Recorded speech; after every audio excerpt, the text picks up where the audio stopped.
We're recording. Great. Let's go ahead and call the Finance Committee to order. And the first item is the sales tax revenue report. I'd say for the tape purposes, it's September 27th at 7:30 a.m. and we have in attendance the three members, the Chairman John Clausen, members Beck Ashby and Sean Cicardi, mayor's with us, some guests, and I'm Alan Martin. And with that, we do have the sales collection report in front of us. And it looks favorable still. We're up about, well, we are actually up $198,000 over what our estimate was. That's strong. We really haven't had any great impacts to the budget on the revenue side that we haven't been able to consider that would impact this number. So this is going to actually fall to unrestricted fund balance. So we should end the year with a fairly confident number there in fund balance. And we continue. Other than the jail bill, that's the only thing that's, but it's not this, Right. We're not that far over. Right. So so we should end the year in pretty good shape. And that's, even with our budget adjustments. Mm-hmm. Okay. So that's all a good thing. Our REIT collection is down below as well, and that continues on a favorable clip. And you can see our REIT fund balance is between REIT 1 and 2 is fairly strong. Next meeting I should have, as we move into the budget process now, is really where we'll be next. We'll start to, I'll send out an email to all staff and to all the directors to say if they have any expenses that they expect to have in 2016 to get those taken care of and get that in the works, because we're just going to start to balance that against what our ending cash balance is and see what our beginning cash balance will be. I think I mentioned this at the last meeting because we'll be on a biennial budget right after we get the 13th month, if you will, finished off and everything paid for 2016, depending on what our because at that point we will queue up really what the beginning balance is. We'll have actuals.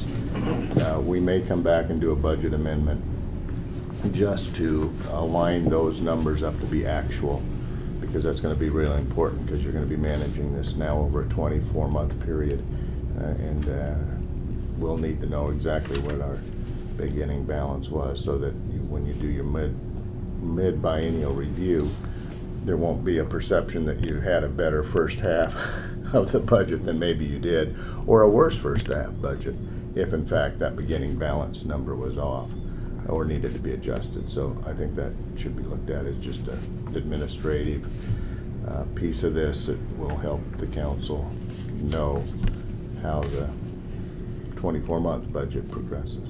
When would you expect to do that? February?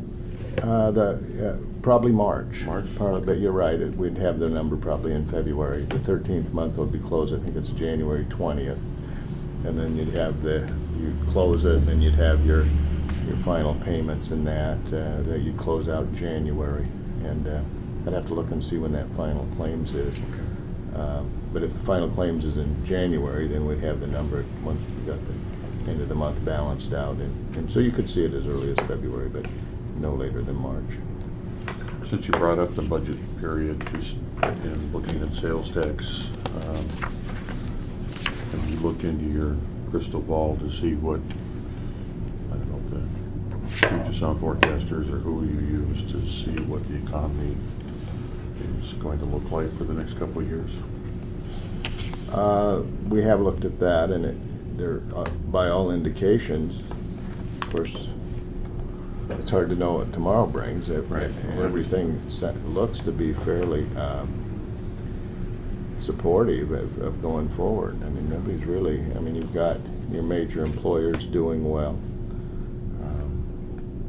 We've got a national election. There's always the presidential election cycle that's been documented in economics. But no, I'm fairly optimistic. I saw a report. This is just information only, and I printed out just part of it because I didn't order the entire report. but it was an analysis of Washington City's retail sales tax. And from the period from 2009 to 2015, which would include annexations for us. Port Orchard was had the largest gain in retail tax as any city in the state at 10.5%. So that was good. And again, the county retail, Kitsap County was the 4th county as far as sales tax revenue in the state. So And what those, was theirs? pardon? What was the county's? I just have percentages here. Yeah, what was the percentage increase? This is just a ranking. I see. And That it, didn't indicate how much growth these had. it's, and you have to look at all the definitions, okay? But what was interesting to me when I looked at it is the amount of our sales tax, even after annexation. Like in 2015, our sales tax revenue was about 355.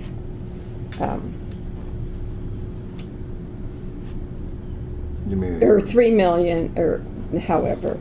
Are you looking at the gross amount of sales? Is that what you're looking at? The gross sales would be about 355 million. Yeah, we're in Seaport Orchard. But I was surprised that we were well above. The average. Yeah, exactly.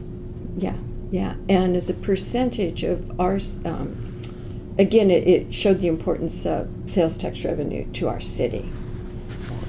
Yeah. We Pretty do have cool. a major generator having significant construction activity too next year. Right. Yeah, long term, that's going to be a benefit to us, but how that impacts their business. This next year, yeah. I hope not. And you could look at, I looked at, Paulsbo, and Paulsbo, it was interesting because they lost their car dealerships and their big RV dealerships. And that really hit their revenue, although they had that development up on the hill, which offset it, and now they're starting to get those back. But it just shows you the importance. Yeah, the gross sales would be 355 million. Yeah. Yeah. This is interesting when you look at how,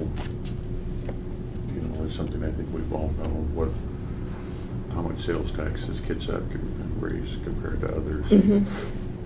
What this report shows is the Oh, this Kitsap is sales, retail sales, yes. No, this is, Kitsap is 3.32% of the statewide sales tax.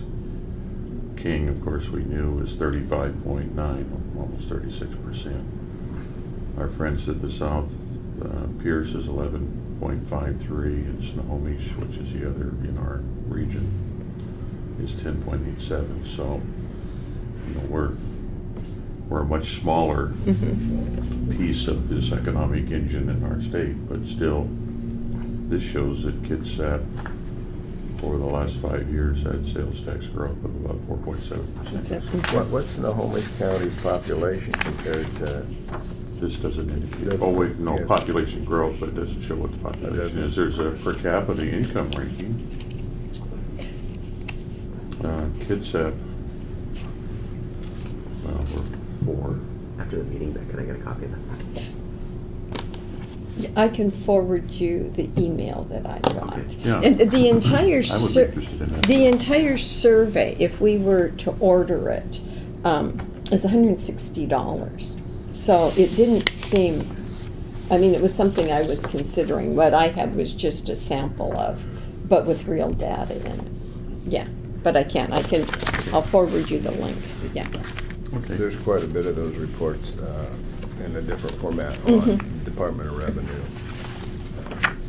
that I can point out to you, Rob, if you want to just play through those. So that's a good thing. Yeah, so is this report. So, moving on, Treasurer's report. This is the new format of the different funds that are in front of you. And so the report that you have actually runs through runs through, isn't at the end of August, it actually runs through the end of the current. Oh, So you see negative balances there, and you'll see a negative balance, for example, in capital construction. That's just because it's not the end of the month and the transfers haven't been made. So generally, you would never see that because I did run that into August, so everything comes into balances. Because I'm noticing too here, backing up here to the REIT too, we're trailing a bit there in that calculation, and I don't believe that number captures the money we spent on Bethel either. I don't think those balances are that healthy. That's a particular. yeah, this isn't balanced out against any of the remaining year. That's one thing you got to be careful. That's a good point. That's one hard. A lot of, we may want to start, and I've talked about this, starting to look at budget numbers closer rather in percentages of where we're at than the cash itself, because cash is somewhat, cash and budget are two different things. This just happens to be what's, as you're pointing out, what's come in and what's got covered so far. And the cash report really won't do you any good till we true it up with the 13th month, and then you really would know what you were. I thought we had paid for You know Bethel, what? but not the building. You're correct. You're absolutely. I was just getting ready to say that we paid for Bethel, but the 600 in REIT 1 doesn't reflect the $300,000 purchase we're about to make. Right. And then the other thing too is, that's why I say I've got to send an email out and tell everybody, if you got anything out there, you got to get it into us on the cash side. Yeah, you're right, because that's why we went from 1.1 down to 885. So I'm sorry, Ann. No, Yeah. that's good. That's good. But they're healthy fund balances. Then I guess these are then the fund balance reserves as far as as you're pointing out, what's in REIT, and then of course what's in the impact mitigation fee fund that are accounted for in the impact fee fund, which if you looked at it would be 1.2 million, but actually is broken down amongst those various amounts. Could you remind me what Bayside is again? That is a property that is, I think it's out by McCormick, isn't it? yeah, it was, Bayside. Bayside? yeah, it's that one, yeah. It's in the city of Bremerton on Anderson Hill. And Oh, okay. Yeah, no, you And said we- it. and That's we've all got- I And needed. we've got the water there sewer. was a traffic Right. mitigation through the county that we inherited. Right.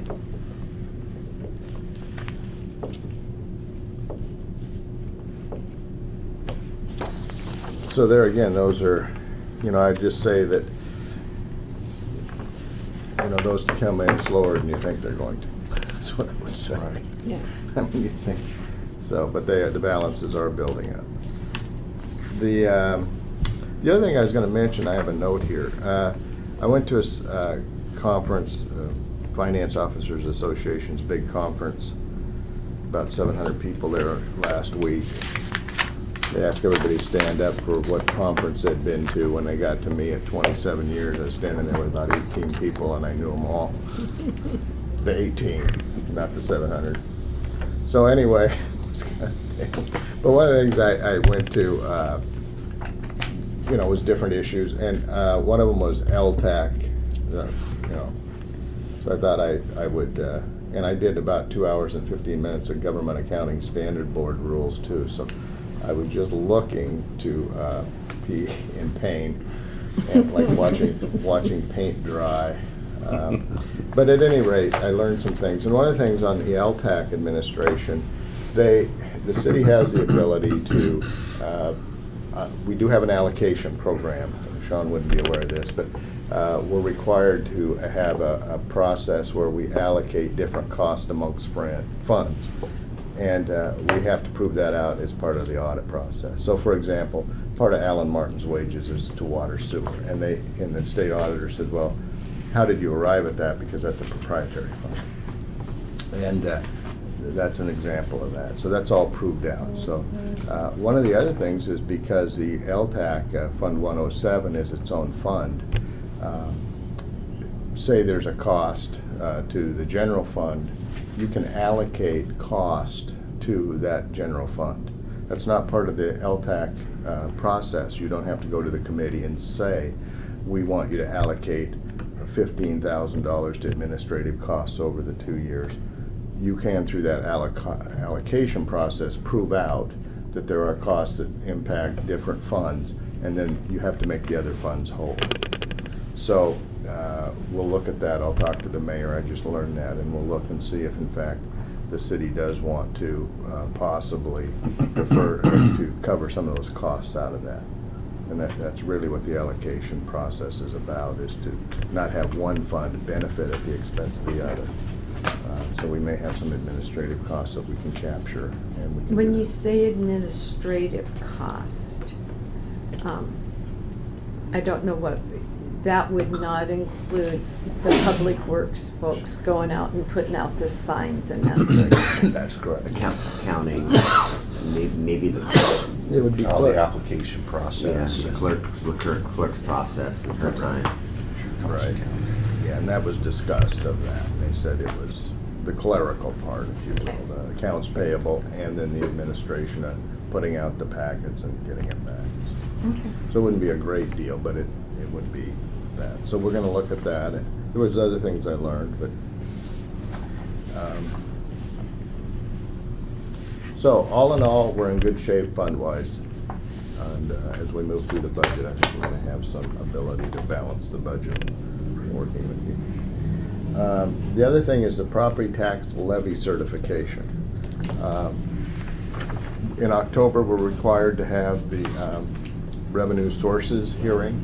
That hearing to the RCW is really about property tax. It's really setting the levy, which we have to do by the end of November. We have to send a document to the assessor that says that we want to take, how much property tax does the city request? And so we're required to have a hearing. Now that hearing's been expanded to include most of all your other revenues except your utilities. But we talked about all the general fund revenues. This year I'm going to expand it to include the impact fee fund. I'm going to put in a slide for that. The reason I bring this up, because it's pretty standard, I think most people understand it, is there is something we ran into in 2010 when the city went from being less than 10,000 people to be over population of over 10,000. That was the year that the economy had slid down, and we learned that there was something called the implicit price deflator. And John probably remembers that painfully so. So what that means is in the tax code, the property tax code, it says that you can take a 1% gain or the implicit price deflator, whichever's less. Oh, I do remember that. So in this case, it looks like they're going to publish it on the 29th. There's a possibility that people that calculate this from the Bureau of Economic Analysis, which is the one that does the COLAs that we use, CPIU, and those that we hear about all the time, that it's probably going to be less than 1%. So what that means for you, if I get in there and I talk about the implicit price deflator, my recommendation is to take the 1%. And the way you take the 1%, which would be the higher amount, would be by a substantial needs ordinance resolution that the city says we have a need for the 1%, and that way you take the full amount. Now in 2010, the city chose not to do that. It was about $10,000 that the city didn't take, which calculated that then less than a penny across your $1.4 billion assessed valuation. So that may come up, and we'll see. So what's driving that deflator this year? I don't have a good answer for you, but I did look up. Our local economy is healthier than the rest of the state. The implicit price deflator is you take two different rates and divide them into each other, and then divide minus one. I mean, I don't even understand it. And it's done, you may have run into it, I never have, they call it a chain index, where you take one index and you work it through a formula. I tried to spend some time yesterday because I thought this question would be answered, and I would be foolish to try to explain it because I don't understand it. Huh. I mean, I don't know how it's calculated. Right. And I was trying to find the thing I was going to quote for you. Implicit price deflator, is that what you said? Yeah, it's called the, here it is right here. This is a letter from 2009, and you can have that. You can look it up. And, Let us know what you find. That's interesting. Google it. Can't sleep at night, you know? Where's that word at?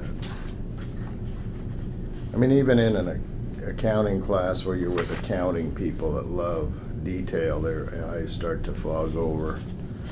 And then you get the one guy in the back that says, "Oh, I remember in statistics class." And everybody goes, "God, somebody remembered something from the statistics class." Anyway, there's the chained index, which is used, but you might find some of that stuff interesting. But I'll continue to noodle on this, of course, so when I get into I will have a better answer on during the hearing, Sean. Okay. Save your question. that I don't know. But when I ran into this on Friday, actually, it was a class that this came up. And I had heard this before back in the spring, but basically ignored it. Then it came up on Friday, and they said, "Hey, they're going to print this, so you guys better start looking at this." And it was just yesterday afternoon. I printed out some old stuff, so I really haven't got. I'm just making you aware. Yeah. Now, the reason it's important that we take that 1% is because of Tremont. The way the budget's working with the mayor, the way the budget is set now, it doesn't have because we haven't done bonds, it doesn't have a bond payment in the budget itself. The way I've structured this is that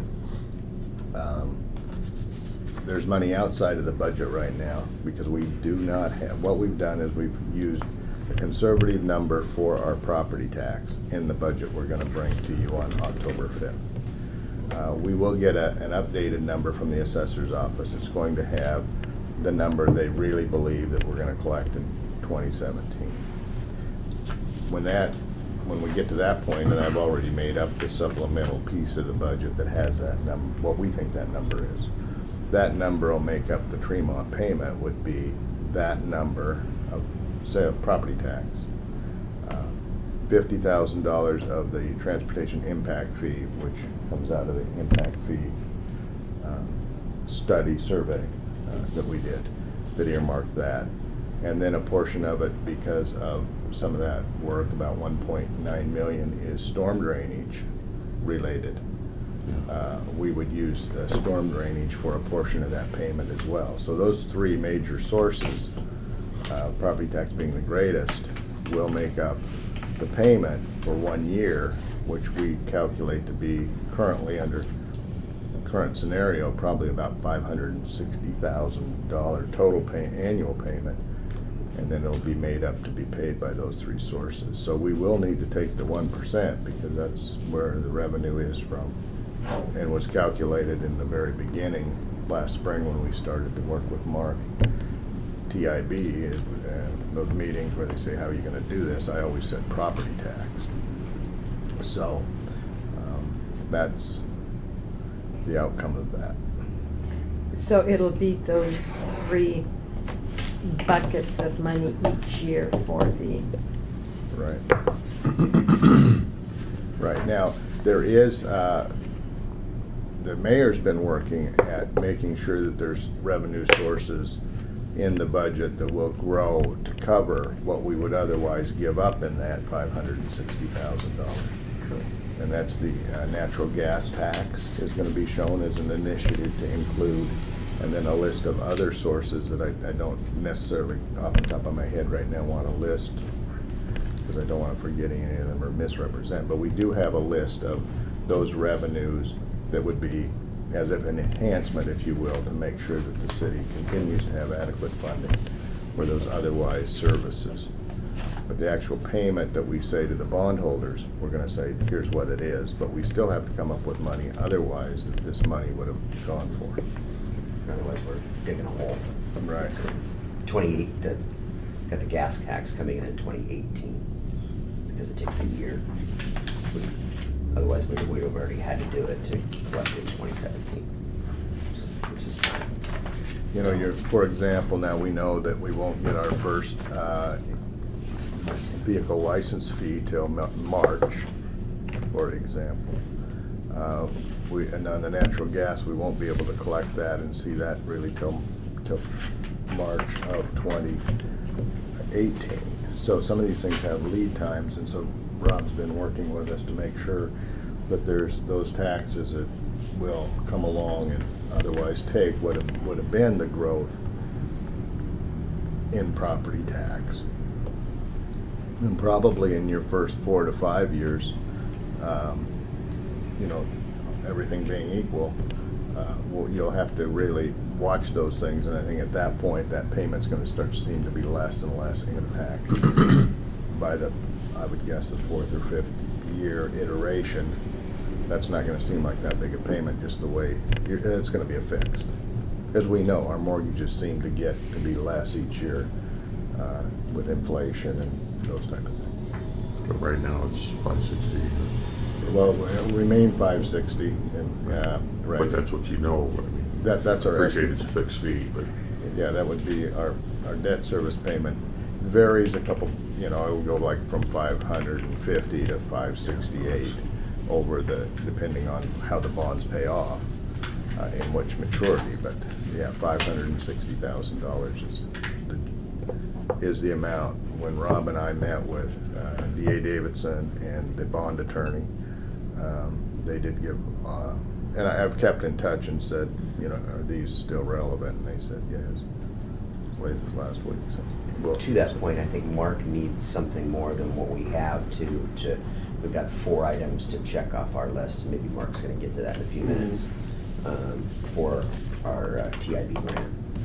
let me ask one question though before we move on, and this is back on your financial report, Alan. 621, the 1984 refunding, how long do we have to hang on to that? You know, it's just about gone.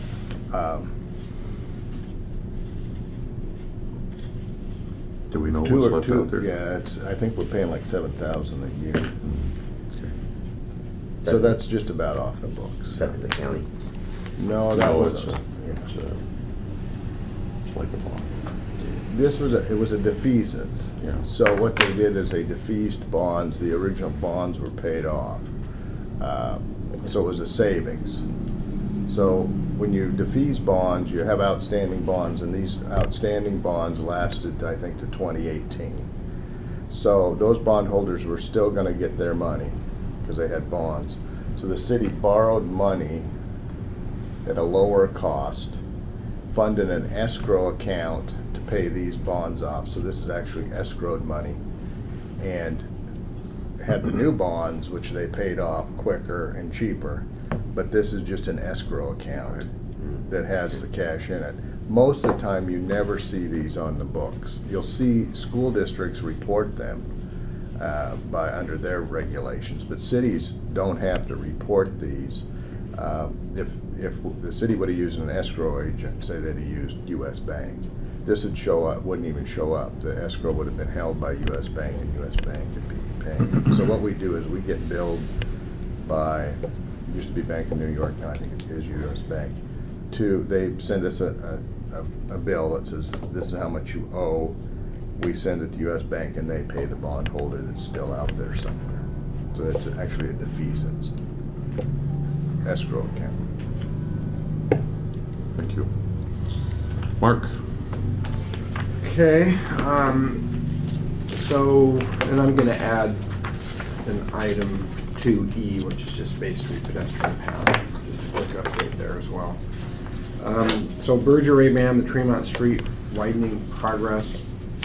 Last week we had the abbreviated VE, value engineering, and the constructability review. It was more of a constructability.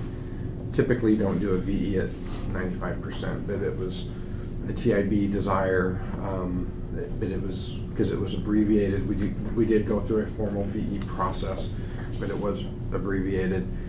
I've not seen the results of that yet. I expect that here anytime.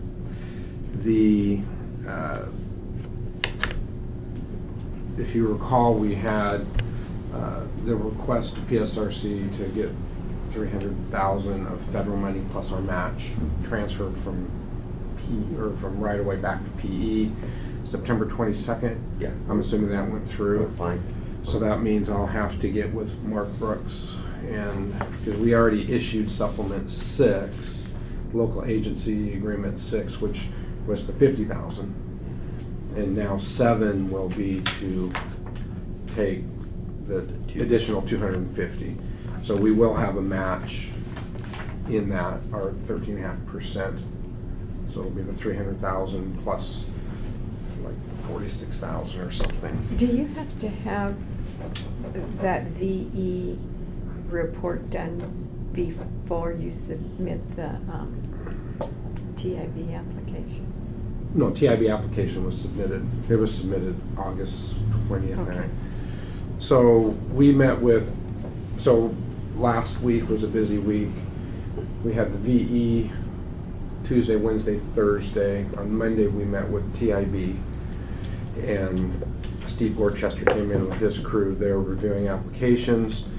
Basically, they're in a position where they're actually receiving money back, just like we gave our $2 million back in 2008, because we weren't ready for construction in 2008. They've got a number of projects that aren't performing, so there's a good chance we may get more than $8 million, potentially, because there's money coming back, and Steve doesn't want money coming back.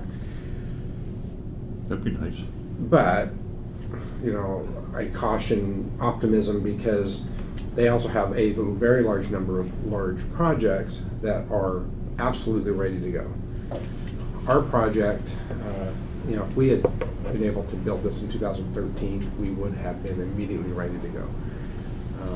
Subsequently, some of the reasoning why we were able to move that PE money into the design phase had to do with Department of Transportation's, I'll say, philosophy change on storm drainage, on their interchange. And I think we've worked through that. The last I heard midweek last week was that it looked like the state was going to go back to our original design as being what they want us to do, which means we wouldn't need a wetlands survey and a Corps of Engineers permit down there. Now, we still need a Corps permit by the Boyer Pond, and that was, Steve had two concerns, and he's given us until mid-October to erase any concern, any doubt. And one of them was the funding, and that's where this piece comes in on the bond. He needs something that shows, other than just the resolution, something from a bonding company or something that's, and I don't know. And There's a letter. We talked about that. Yeah, so needs to be something that says full faith and credit, we've got the capacity, whatever. So, because he says there's 3 things that kill projects. One is right-of-way, one is funding, and one is permits that take forever. So right-of-way's done. The funding piece, you know, I feel we're fine, and then especially if he gives us more than $8 million. And then I'm working on this core piece. Our consultant has said absolutely there's no issue with the core permit. Even local programs, who was involved in that conversation, said, look, we've got lots of projects that actually go to add. We approve them for add with an outstanding core permit, because we know it's not an issue. So it was a big deal. letter to that effect, so that Yeah, we can. right. It was a big deal to Steve's. Basically, Stacy Kelsey, who's our local programs person now that Dick's gone, said she'll get something from Neil, so that isn't going to be an issue. So right now, we're tracking to have everything to TIB, because it's mid-October that they make their funding suggestions, recommendations to the board. So the Berger ABAM team is working towards that so that they are ready to have, actually, we're trying to have the ad-ready documents done in November rather than December, because the more time we can give washed out local programs and FHWA in January, February, the sooner we can go to ad, then we can award, you know, I'd like to be awarding not mid-April, I'd like to be awarding the beginning of April, and then to give us a full month from their deadline. The TIB rapid action deadline is award by May of 2017. So we're working that, and then I have to do supplement 7 this week, so that, but we did find out at one time there was concern, I guess originally there was some concern from Stephanie Tax that we couldn't, like this money that Berger ABAM was spending now, or on Bay Street, that it wasn't retroactive until all these supplements were approved through FHWA. She confirmed that that wasn't the case because both projects already had a PE phase that had been opened. So she said, don't worry about that. You guys just keep pushing ahead. Let the paperwork catch up with itself. So that's what we're working on there. Why don't you say award in early April? You want to go to ad in November? Take that long? No, we want to go, so the overall timeline is we get the ad-ready documents submitted to WashDOT at the end of this year. WashDOT then has January and February to mid-February on our timeline to go through the ad-ready approval process, which includes local programs and headquarters. Once they give us the thumbs up that we can go to ad, that then obligates the 1.7 million that we got, and then of course we'll have the 8 million and then our full faith and credit for the whatever we have. Do we have a letter yet on the 1.7 million? I haven't seen a letter on that. No, PSRC hasn't sent that out yet, but we'll have it as part of our package at the end of the year. We have it for our bond, or part of the bond equation. Yeah.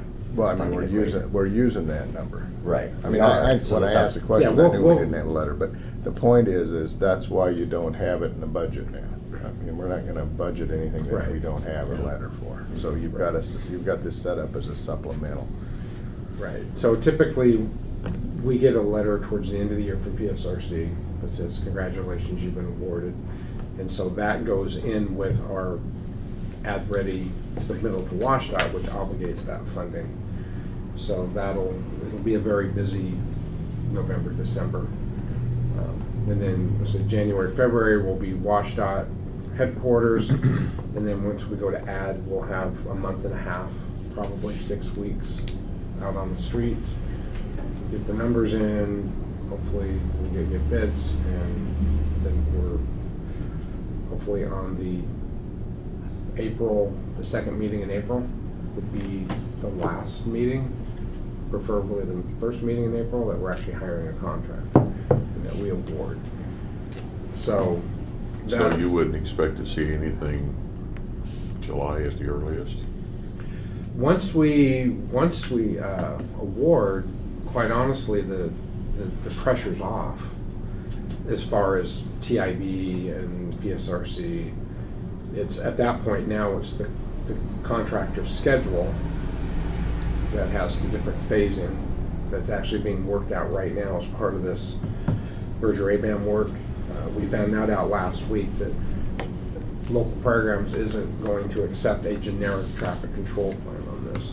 They actually want a specific phased traffic control plan, which will help us with our CACM contract anyway, because we'll know based on this phasing plan and different traffic control plans, is this an 18-month project or a 24-month project? And that is huge. And you've got a spend down on those bonds. Those are tax exempt bonds, and you probably know you've got a spend down that you're gonna have to meet. And you're gonna have to, it's in the first 6 months, you have to spend 5%, I believe, if I remember off the top of my head. And you have to have all the money spent in 24 months. So, you know, it's not open-ended. So some of this. Well, I was mainly interested in your timeline for implementation. And if you're coming with award in April, then you would have would have already completed all of the background insurance certificates. Mhm. So when you come, you're ready to tell the Right. contractor to start planning Right, mobilization. they'll be, typically, you'll start seeing invoices for materials. Yeah. We've got to go through all the RAM and ROM approvals. So that'll be happening April, May, June-ish, all the approvals. Then so I'd say sometime this next summer, you'll see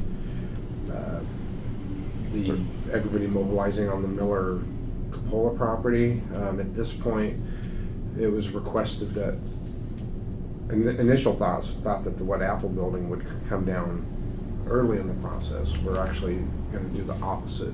We're going to use the Cupola What Apple building, I think, as the construction headquarters so that we don't have to bring in a trailer. So Berger Rabam, Exeltech, or CACM, they'll have space in there. The contractor will have space in there, and we'll just use that building.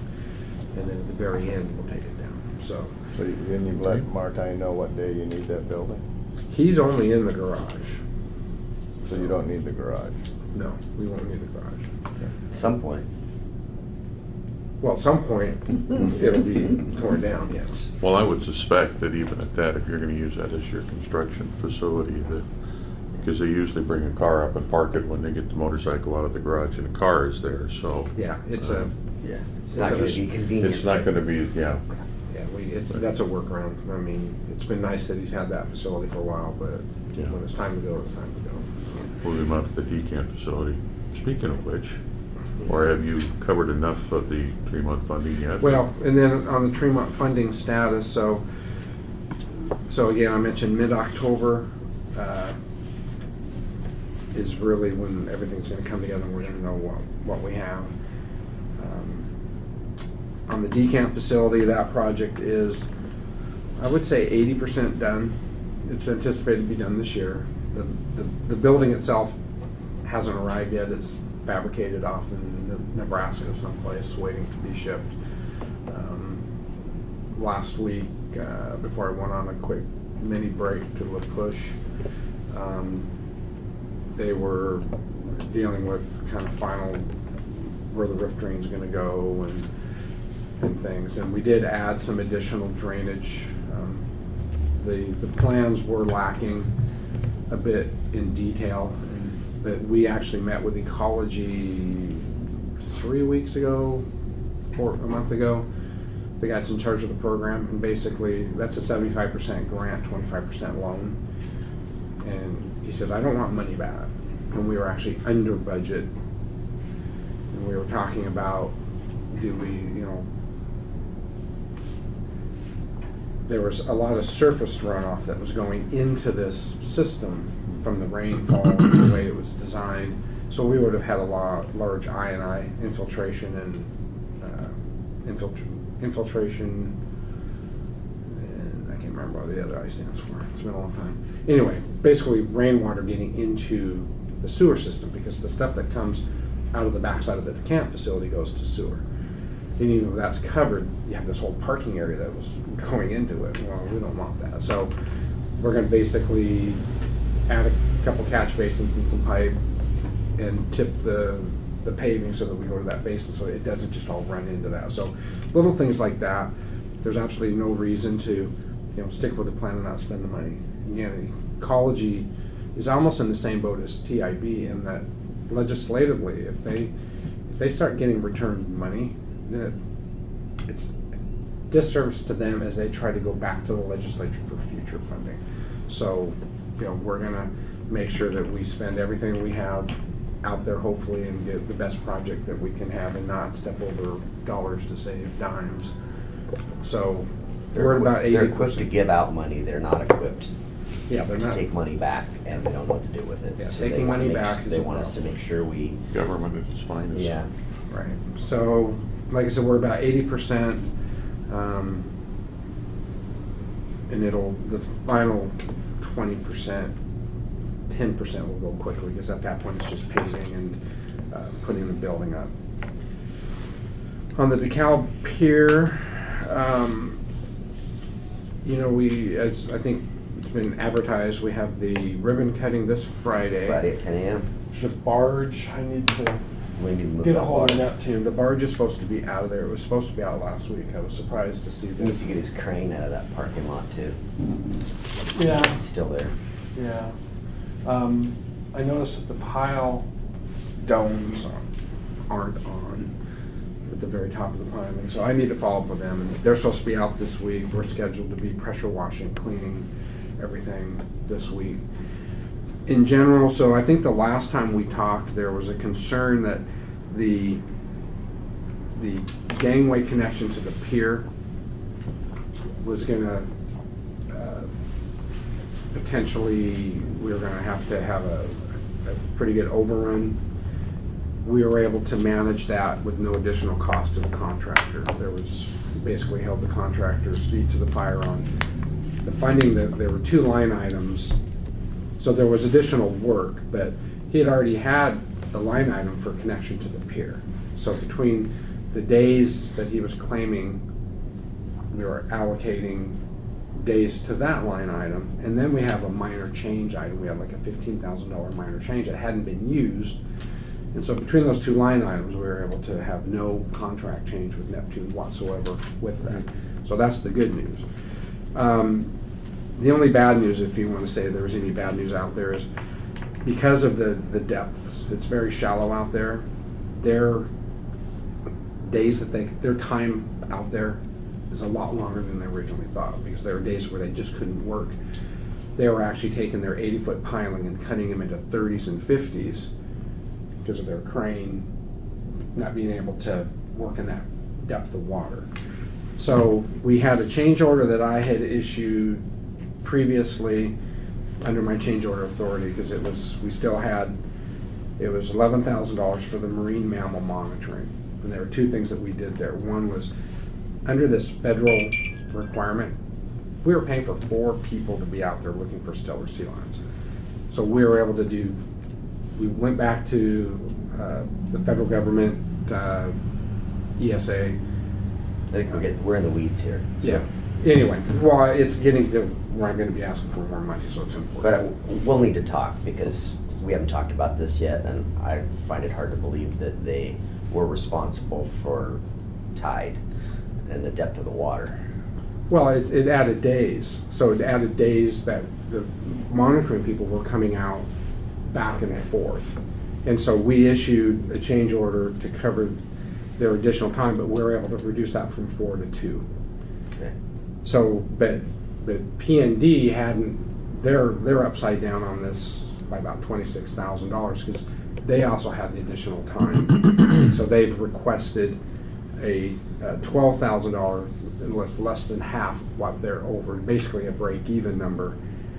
And if we approve that change, so right now we have about $2,000 under budget. If we approve the change, we'll be 10,000 over, but we're still only at 1.2% over on the entire contract. So I'm thinking that given the 1.2%, anything within 5% is usually a pretty good value. I don't think it's fair to punish P&D for additional time that they had because they couldn't drive. And that's why it's important to understand why they've been out there longer, is just due to tidal conditions. So I guess I'm going to be requesting support, because it does take us $10,000 over the budget authority, as opposed to when we issued the previous change order, we were still within the budget authority. So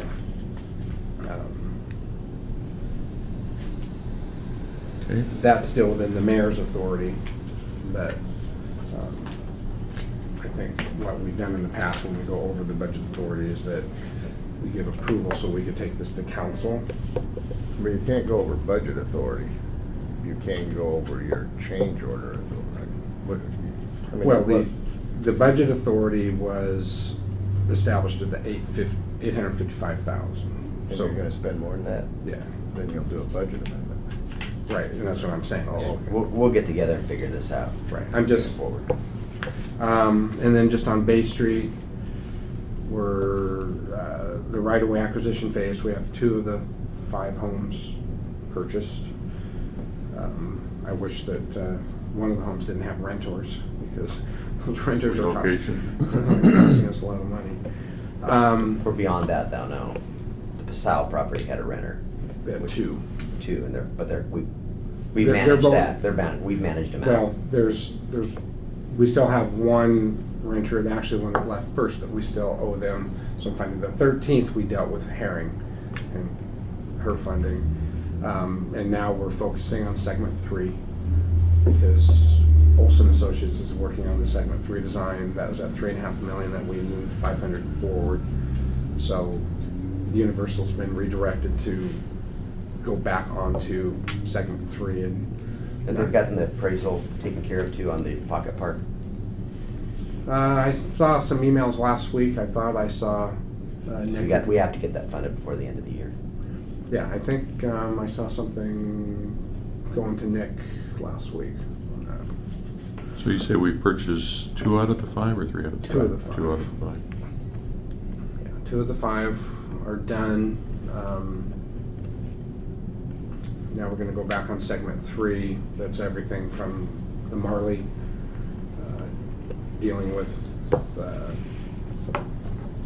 they have an encroachment on the building, and then there's an easement that we need to get past their driveway. And then we have Comfort Inn, and then we have Titus, and then Quisenberry. So we're trying to get those wrapped up so that we can construct segment 3. Okay. And then we'll get back on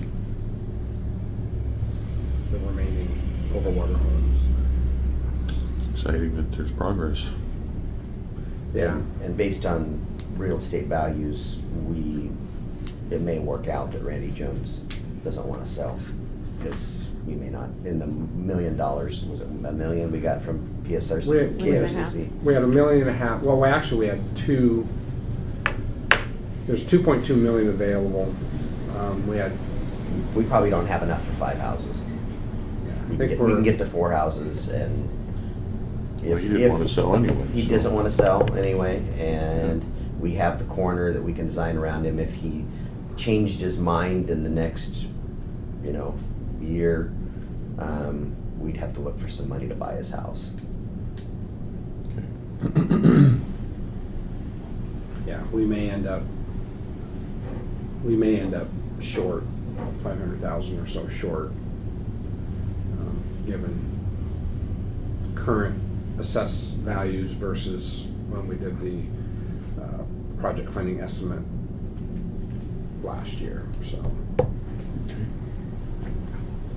Quickly, I met with Ali Kashi, the new owner of the Lighthouse, yesterday. So he just wanted to clear the air as far as what his intentions are for the property. He's in the middle of remodeling the building at this time, and he'll have it done in November, but to the holidays is not a time when you want to open a new business. So right after the first of the year, he'll be opening. He intends to come to the ribbon cutting on Friday. I'd like to meet some of you guys if you're going to make the ribbon cutting. So. Yeah. Sounds good. Anything else? Anything for the good of the order? What about, how do you want to start out working on the budget? You'll get the booklet on the 5th. So we should plan on a meeting just for us to go over the budget. Mm-hmm. And so probably give you a couple, maybe we could at the next meeting, or I guess, how do you want to go about getting that date? Well, we need to sit down and start plotting them all out. So if you've got kind of the number of meetings that we need to have from the last few years, we have to have like 5 meetings.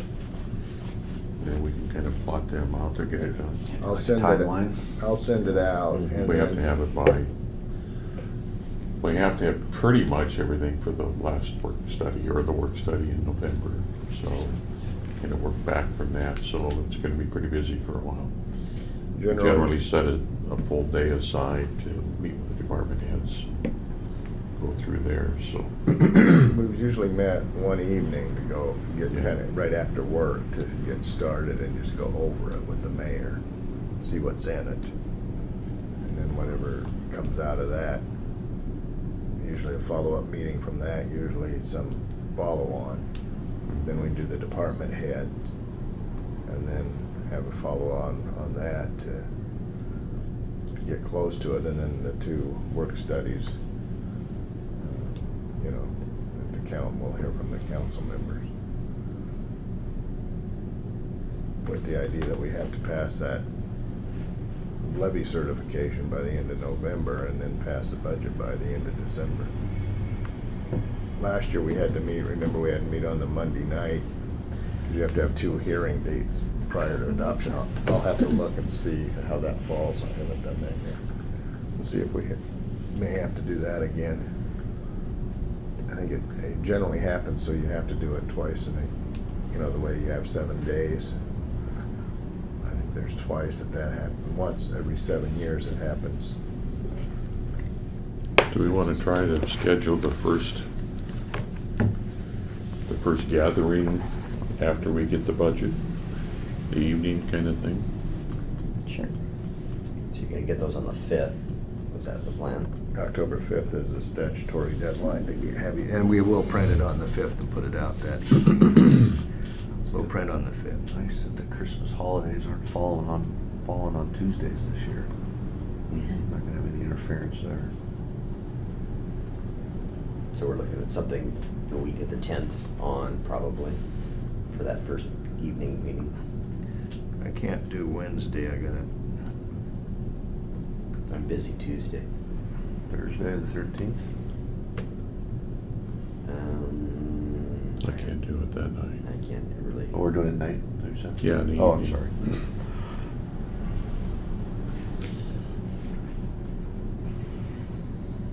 What about Monday night, Columbus Day? I can do that.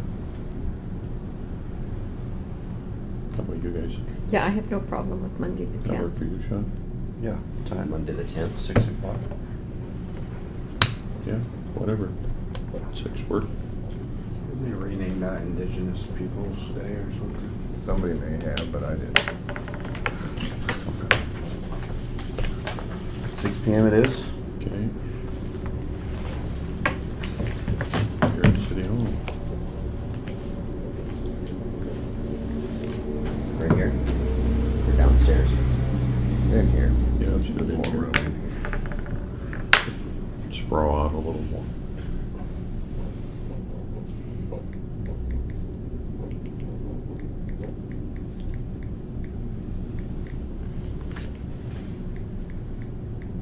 Is that the only one we want to set? For now, if that'd be okay. Then do we want to set our regular finance committee? Yeah. meeting? Didn't that usually That would- preclude this? Or Yeah, I'd like to say usually we just focus on the budget. Oh, okay. We can have these reports brought to you at those meetings. Yeah, because Okay. we're. Right, you're we're meeting seeing it- anyway, we're you don't dealing- have the yeah. regular. Yeah, we're dealing down. Yeah, We're- I'm good. We're screwing down to the fund balances. Yeah, okay. Then if we have a report, we'll just bring the report to the meeting. Right. Might spend 5 minutes. We're here. Yeah.